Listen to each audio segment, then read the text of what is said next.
Thor பையா நீரூற்றா. பிரைசலாட். Abraham அதிகாலையில் எழுந்து அப்பத்தையும் ஒரு தோற்பை நிறைய தண்ணீரையும் எடுத்து ஆகாருடைய தோளின் மேல் வைத்து பிள்ளையையும் அவளிடம் ஒப்பு கொடுத்து அவளை அனுப்பிவிட்டார்.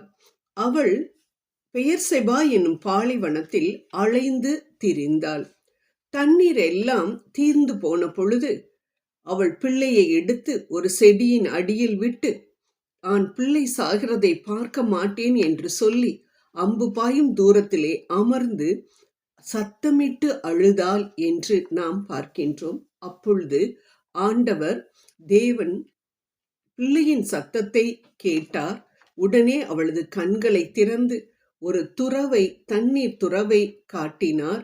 அவள் தண்ணீரை துறவிலிருந்து எடுத்து நிரப்பிக்கொண்டாள், பை நிறைய நிரப்பிக்கொண்டாள்.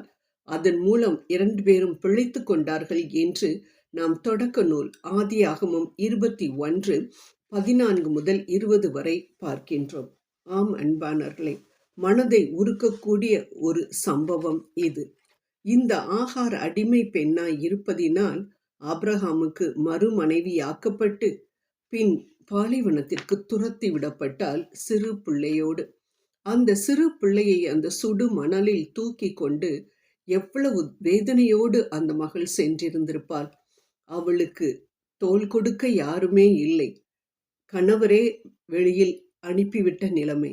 இந்த நிலைமையிலும் அவள் நம்பி இருந்தது எதை தெரியுமா? அந்த தண்ணீர் நிறைந்த தோற்பையை. எப்படியாவது ஒரு ஊருக்கு போய் சேர்ந்துருவோம், அது வரைக்கும் தான் நம்மகிட்ட அந்த தண்ணீர் இருக்குதே, கவலையே இல்லை என்று சொல்லி அந்த தண்ணீரின் மேல் நம்பிக்கை வைத்திருந்தாள். ஆனால் அந்த தண்ணீர் தீர்ந்து போன பொழுதுதான் அவள் சத்தமிட்டு அழுதாள் என்று நாம் விவிலியத்தில் வாசிக்கின்றோம். அப்பொழுது ஆண்டவர் இவளுடைய சத்தத்தை அல்ல, அந்த பிள்ளையின் சத்தத்தை கேட்டு அவளுக்கு தண்ணீரை கொடுத்து காப்பாற்றியதாக நாம் பார்க்கின்றோம். அன்பானவர்களே, நம் வாழ்க்கையிலும் கூட ஆகார் இந்த தண்ணீரின் மேல் நம்பிக்கை வைத்தது போல நாமும் அநேக காரியங்களின் மேல் நம்பிக்கை வைத்து கொண்டிருக்கின்றோம். நமது கணவரின் மேல், மனைவியின் மேல், பிள்ளைகளின் மேல், பெற்றோர்களின் மேல், அதே போல நம் வேலையின் மேல், நாம் சம்பாதித்து வைத்திருக்கின்ற சொத்தின் மேல் என்றெல்லாம் அநேக காரியங்களின் மேல் நாம் நம்பிக்கை வைத்திருக்கின்றோம். ஆனால் இந்த நம்பிக்கை யோபுவைக்கு நேர்ந்ததை போல திடீரென்று ஒரு நாள் அப்படியே ஷேட்டர்ட் ஆகும் பொழுது நாம் நிலை குலைந்து போய்விடுகின்றோம். அநேகர் தற்கொலையை நோக்கி செல்வதையும் நாம் பார்க்கின்றோம். ஆம் அன்பானவர்களே, முதியோர் இல்லங்களுக்கு சென்றுவிட்டு நாங்கள் திரும்பும் பொழுதெல்லாம் மிகவும் கனத்த இதயத்தோடு தான் திரும்புவோம். அங்கு கேட்கப்படக்கூடிய வார்த்தைகள் எவ்வளவு கஷ்டப்பட்டு வாயை கட்டி வயிற்ற கட்டி என் பிள்ளைகளை நாங்கள் வளர்த்தோம் தெரியுமா? ஆனால் அந்த பிள்ளைங்க நல்லா படித்து முன்னுக்கு வந்து இப்போ எங்களை இங்கே கொண்டு வந்து விட்டுட்டு போயிட்டாங்க என்று அழக்கூடிய பெற்றோர்கள் அநேகர். ஆம், எப்படி ஆகார் தண்ணீரை நம்பிய பொழுது தண்ணீர் தீர்ந்து போனதோ அதே போல நாமும் நம்பிக்கையை இப்படிப்பட்ட உலகத்தின் மேலும் உலக பொருட்களின் மேலும் நாம் வைத்தோம் என்றால் ஒரு நாள் அவையெல்லாம் தீர்ந்து போகும், வற்றி போகும், உடைந்து போகும். அப்பொழுது நாமும் நிலை குலைந்து போய்விடுவோம். இதை மட்டும் நாம் உணர்ந்து செயல்பட்டோம் என்றால் ஆகார் கண்டதை போல நாம் வற்றாத நீரூற்றை காண முடியும் அன்பானவர்களே. அதனால் முடிவு செய்ய வேண்டியது நமது கையில் தான் இருக்கிறது. நமது நம்பிக்கை தோற்பையின் மேலா அல்லது வற்றாத நீரூற்றின் மேலா என்று.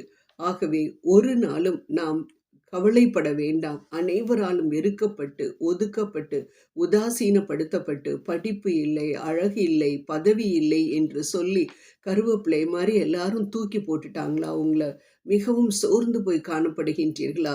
கவலைப்படாதீர்கள் அன்பானவர்களே. கட்டிய கணவனை கைவிட்டு விட்டு போய்விட்டாரே, இனி நான் எங்கு போவேன், என்ன செய்வேன் என்ற மிகுந்த கவலையோடு அமர்ந்திருக்கின்றீர்களா? நிச்சயம் ஆண்டவர் உங்களுக்கு இருக்கின்றார் என்பதை மட்டும் நீங்கள் மறந்து விடாதீர்கள். ஆண்டவர் உங்களோடு இருக்கும் பொழுது தண்ணீர் துறவு எப்படி ஆகார் கண்டு மகிழ்ந்தாலோ அதே போல நீங்களும் கூட வழியே தெரியவில்லையே, பாலைவனத்தில் நடந்து கொண்டிருக்கிறது போல எனக்கு தெரிகின்றதே, இதோ இருட்டு குகைக்குள் சென்று கொண்டிருக்கிறது மாதிரி எனக்கு தெரிகிறதே என்று நினைத்து கொண்டிருக்கும் பொழுது வெளிச்சமாக ஆண்டவர் வந்து உதிப்பார். நிச்சயம் உங்களுடைய கண்ணீரை துடைப்பார். இதை மட்டும் நம்புங்கள். உலக பொருட்களையும் மனிதர்களையும் நம்பாமல் ஆண்டவரை நம்புவோம். நிச்சயம் நாம் சித்தி பெறுவோம். நிச்சயம் நன்மைகளை பெறுவோம், வெற்றிகளை பெறுவோம் என்பதில் சந்தேகம் இல்லை. ஜெபம் செய்வோம். நம்பிக்கையின் தேவனே, என் அன்பு தெய்வமே, இதோ என் நம்பிக்கையை உலகத்தின் மேல் வைத்திருந்த காரியங்களுக்காக நான் மனவேதனைப்படுகின்றேன். இந்த நேரத்தில் என் நம்பிக்கையை உம்மேல் மட்டும் வைத்து நீர் எனக்கு உதவி செய்வீர் என்பதை நம்பி நான் முழு மனதோடு உமக்கு நன்றி கூறுகின்றேன். ஆமென்.